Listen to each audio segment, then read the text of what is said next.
এতদিন পর্যন্ত nothing phone 1 কে আমরা সহ্য করছিলাম, এখন আবার নাথিং ফোন 1 লাইট আসতে চলেছে।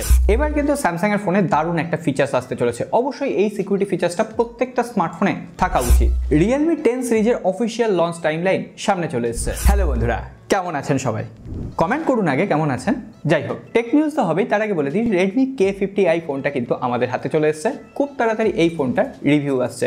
আর এই ফোনটার সঙ্গে আপনারা অনেকেই Poco F4 ফোনটার কম্প্যারিজন ভিডিও চেয়েছেন, তো সেটাও আমরা আনার চেষ্টা করব। অবশ্যই তার জন্য আমাদের সাথে থাকতে হবে। Poco F4 ফোনটার কিন্তু ওভারঅল রিভিউ, ফোনটা কেনা উচিত কাদের জন্য ফোন, এটা নিয়ে একটা ভিডিও রয়েছে, আই বাটনে লিখলাম। Poco F4 ফোনটা সম্পর্কে ওই ভিডিওটা দেখে নেবেন। আর এই ভিডিওটা 2-1 দিনের মধ্যেই আসছে, ফোনটা টেস্ট করে নিতে দিন অন্তত। যাই হোক, আজকের টেক নিউজে প্রথমেই বলবো, আমরা আগের দিনের টেক নিউজে একটু ফিরে যাই। আগের দিনের টেক নিউজে বলছিলাম স্মার্টফোন শুধুমাত্র নয়, ল্যাপটপেরও কিন্তু গ্লোবাল মার্কেটে বিক্রি কমেছে। কিন্তু আইডিসির একটা রিসেন্ট রিপোর্ট থেকে আজকে দেখা যাচ্ছে ল্যাপটপের মতো যেগুলো ক্রোম বুক হয়, অ্যাকচুয়ালি সেখানে উইন্ডোজের সিস্টেম চলে না, সেখানে ক্রোম ওএস বলে একটা নতুন ওএস চলে।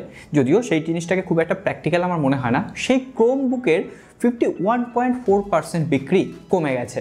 হ্যাঁ, ক্রোমবুকের বিক্রি কমবে এটা মেনে নেওয়া যায়, কিন্তু সেক্ষেত্রে 51.4% পুরো হাফ হয়ে যাবে, এটা কিন্তু সত্যিই বাজারের একটা খারাপ দিক ইঙ্গিত করছে। শুধুমাত্র তাই নয়, ইন্ডিয়ান স্মার্টফোন মার্কেটের Q2 2022 এর চিত্রটাও আমাদের সামনে এসেছে। সেখানেও দেখা যাচ্ছে 5% মোবাইলের শিপমেন্ট কমেছে।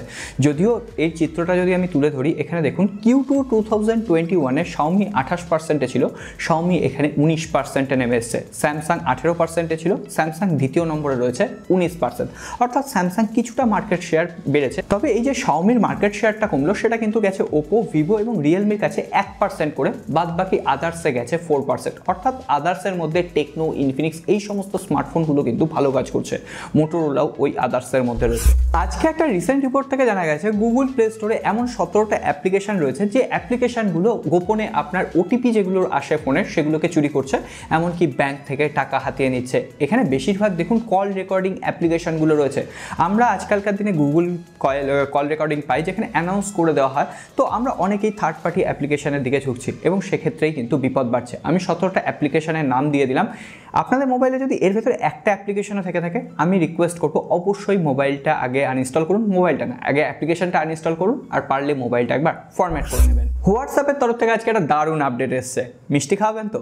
হ্যাঁ, হোয়াটসঅ্যাপ অ্যাডমিন যারা আছেন তারা এবার একটু টেনশন মুক্ত হতে পারবেন। কারণ অনেক খারাপ মানুষ আছেন যারা হোয়াটসঅ্যাপ গ্রুপে হুট করে জয়েন করেন, তারপর ভুলভাল একটা মেসেজ সেন্ড করেন, তারপরে আবার সেখান থেকে লেফট হয়ে যান। এখন থেকে হোয়াটসঅ্যাপে গ্রুপ অ্যাডমিনরাও ওই যে ক্ষতিকর লোকটা মেসেজ করেছিল, অর্থাৎ থার্ড পার্টি কোনো মেসেজও কিন্তু ডিলিট ফর এভরিওয়ান করতে পারবেন। গ্রুপ অ্যাডমিনের ওপর এই দায়িত্বভারটা কিন্তু তুলে দেওয়া হচ্ছে।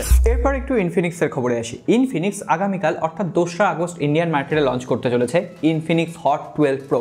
এই ফোনটায় প্রসেসর কি থাকবে এখনো পর্যন্ত আমি জানি না। যতদূর সম্ভব মিডিয়াটেকের হিলিও G88 প্রসেসর থাকার সম্ভাবনা সব থেকে বেশি রয়েছে। এছাড়াও এই ফোনটায় একটা HD+ ডিসপ্লে রয়েছে, 90 হার্টজের হয়তো রিফ্রেশ রেট, 5000 mAh ব্যাটারি, 18 ওয়াটের ফাস্ট চার্জিং টেকনোলজি রয়েছে। এছাড়াও ফোনটাতে 50+2 মেগাপিক্সেলের হয়তো ডুয়েল রেয়ার ক্যামেরা থাকবে, 8 মেগাপিক্সেলের সেলফি ক্যামেরা থাকবে। মোটামুটি 10,000 রুপির আশেপাশে এই স্মার্টফোনটা লঞ্চ হওয়ার সম্ভাবনা রয়েছে। শুধুমাত্র এই স্মার্টফোনটাই নয়, ওই দিনই হয়তো ইনফিনিক্সের তরফ থেকে ইনফিনিক্স নোট 12 প্রো 4G স্মার্টফোনটাও লঞ্চ করা হতে পারে। অ্যাকচুয়ালি নাথিং ফোন 1 এর কথা বলছি। তারপর হ্যাঁ, নাথিং ফোন লাইটের বেশ কিছু খবর রয়েছে। প্রথমে বলি নাথিং ফোন 1, এই ফোনটার যে রিপেয়ারিং টেস্ট হয় সেখানে দেখা গেছে এই ফোনটা একবার খারাপ হয়ে গেলে ফোনটা খুলে রিপেয়ার করা খুবই কঠিন এবং তার সম্ভাবনা রয়েছে মাত্র 5.5, অর্থাৎ 10 জনের মধ্যে মাত্র 5.5 জন, 5.5 জন হবে না, ওই 5 জনের মোবাইলটা ঠিক করা সম্ভব আউটসাইড রিপেয়ারিং সেন্টারগুলো থেকে। যাই হোক, নাথিং ফোন 1 এর ফুল রিভিউ কিন্তু আমরা করেছি, অতটা ইমপ্রেস হয়নি সত্যি কথা বলতে গেলে। ফোনটা যতটা হাইপ তৈরি করেছিল, আই বাটনের লিঙ্ক আছে, একবার পারলে দেখে নেবেন। এবার আসি লাইটার ভার্সনের কথায়। বলা হচ্ছে নাথিং ফোন 1 এর একটা লাইটার ভার্সন লঞ্চ করবে। স্পেসিফিকেশন নাকি হুবহু এক থাকবে, তবে সেখানে ট্রান্সপারেন্ট ব্যাক প্যানেল থাকবে না, সেখানে একটা প্লাস্টিকের বা সেখানে একটা গ্লাস ব্যাক প্যানেল থাকবে। তবে সেই ফোনটার দাম নাকি কম হবে, যদিও প্লাস্টিক না গ্লাস এখনো আমি জানি না।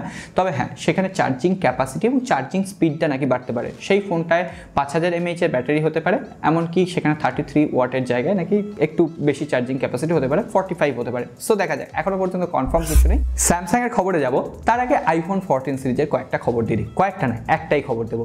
আইফোন 14 সিরিজে আমরা সকলেই জানি স্যামসাং এর ডিসপ্লে ব্যবহার করা হবে, কিন্তু হ্যাঁ, আজকে একটা রিসেন্ট রিপোর্ট থেকে দেখা যাচ্ছে স্যামসাং এর যে একদম হাইয়েস্ট কোয়ালিটির OLED ডিসপ্লেটা সেটা নাকি স্যামসাং অ্যাপেলকে দেবে না, তার জায়গায় একটু লো কোয়ালিটির ডিসপ্লে দেবে। জানি না এই খবরে কতটা হইচই পড়বে, তবুও আমার মনে হয় অ্যাপেলের আইফোন 14 সিরিজের ডিসপ্লে ভালো হবে। আর আপনি যদি দেখেন যে স্যামসাংয়ের একটা ফ্ল্যাগশিপ লেভেলের ডিভাইস আর আইফোনের একটা ফ্ল্যাগশিপ লেভেলের ডিভাইস, আইফোনের সবই ফ্ল্যাগশিপ যাই হোক, আমি ধরুন আইফোন 13 প্রো ম্যাক্স ভার্সেস যদি স্যামসাং গ্যালাক্সি S22 আলট্রা হয়, ডিসপ্লের দিক থেকে স্যামসাং কিন্তু একটু হলেও এগিয়ে থাকে। এরপর স্যামসাংয়ের খবরে ঢুকে যাব। যাই হোক, স্যামসাং একটা অতি মারাত্মক ভালো ফিচার্স আনতে চলেছে। মারাত্মক ভালো কেন বলছি, এতদিন পর্যন্ত আমাদের ফোন খারাপ হয়ে গেলে আমরা রিপেয়ারিং সেন্টারে নিয়ে যেতাম, সেখান থেকে বিভিন্নভাবে পার্সোনাল ডেটা লিক হয়ে যেত, আমাদের পার্সোনাল ছবি লিক হয়ে যেত।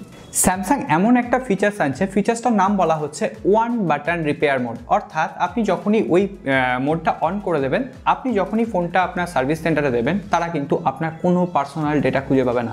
অর্থাৎ ওই পার্সোনাল ডেটাগুলো হাইড হয়ে যাবে। আপনি এটা আগে থেকে সেট করে রাখতে পারবেন, যদিও এখনো পর্যন্ত তো বাস্তবে এটা আসেনি, তবে স্যামসাং এটার উপর কাজ করছে। আমার মনে হচ্ছে খুবই একটা এফেক্টিভ ফিচার্স, কারণ আমরা সার্ভিস সেন্টারে যখন ফোন জমা দিই খুবই কিন্তু ভয়ে ভয়ে থাকি। কি আপনি থাকেন না ভয়ে? 10 তারিখের যুদ্ধের জন্য সবাই রেডি তো?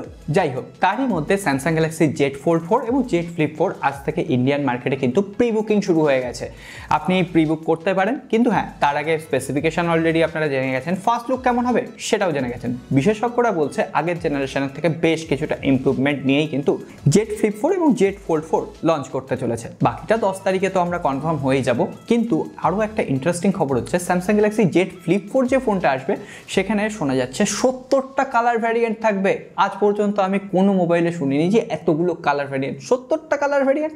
সো দেখা যাক, এই কালারগুলো দেখার জন্য কিন্তু আমার খুবই একটা আগ্রহ আছে। এছাড়াও স্যামসাং গ্যালাক্সি ওয়াচ 5 যেটা লঞ্চ করবে, তার একদম ফার্স্ট লুক এক্সক্লুসিভ সামনে চলে এসেছে। এখানেও কিন্তু বেশ কিছু এক্সক্লুসিভ কালার ভ্যারিয়েন্ট অ্যাভেলেবেল হবে। দুটো ভার্সনে লঞ্চ করবে, একটা হচ্ছে সিম ভার্সন অর্থাৎ LTE ভার্সন, আর একটাই আপনারা সিম ভরতে পারবেন না, মোবাইলের সাথে ব্লুটুথ কানেক্টিভিটির মাধ্যমে কল করতে পারবেন। এরপরে তাহলে রেডমির খবরে আসি। রেডমির তরফ থেকে আরও একটা নতুন ফোন ভারতবর্ষের BIS সার্টিফিকেশন সেকশনে এনলিস্টেড হয়েছে। 10,000 রুপির আশেপাশে দাম হবে Redmi 10 2022। এই ফোনটা এখনো পর্যন্ত যেটুকু খবর রয়েছে, মিডিয়াটেকের Helio G88 প্রসেসর থাকছে, 90 হার্জের একটা IPS LCD প্যানেলের ডিসপ্লে থাকছে, 5000 mAh ব্যাটারি এবং 18 ওয়াটের ফাস্ট চার্জিং সাপোর্ট থাকছে। এটা আগস্ট মাসের শেষের দিকে হয়তো ইন্ডিয়ান মার্কেটে লঞ্চ করবে। এছাড়াও Redmi Note 11 AC বলে আরও একটা স্মার্টফোন লঞ্চ হচ্ছে। এটাও অলরেডি BIS সার্টিফিকেশন সেকশনে আজকে দেখা গেছে। এটা কিন্তু নতুন কোনো ফোন হবে না। Redmi Note 10S যে ফোনটা লঞ্চ করেছিল মিডিয়াটেকের Helio G95 প্রসেসর দিয়ে, AMOLED ডিসপ্লে ছিল, 90 হার্জের রিফ্রেশ রেট ছিল, ওই ফোনটাই রিব্র্যান্ডেড হয়ে শুধুমাত্র MIUI 13 এর সাথে লঞ্চ করবে Redmi Note 11 AC নাম নিয়ে। ওই ফোনটার দাম হতে পারে মোটামুটি ওই 12 থেকে 13,000 রুপির আশেপাশে। তবে শেষ করার আগে Realme 10 সিরিজের খবর।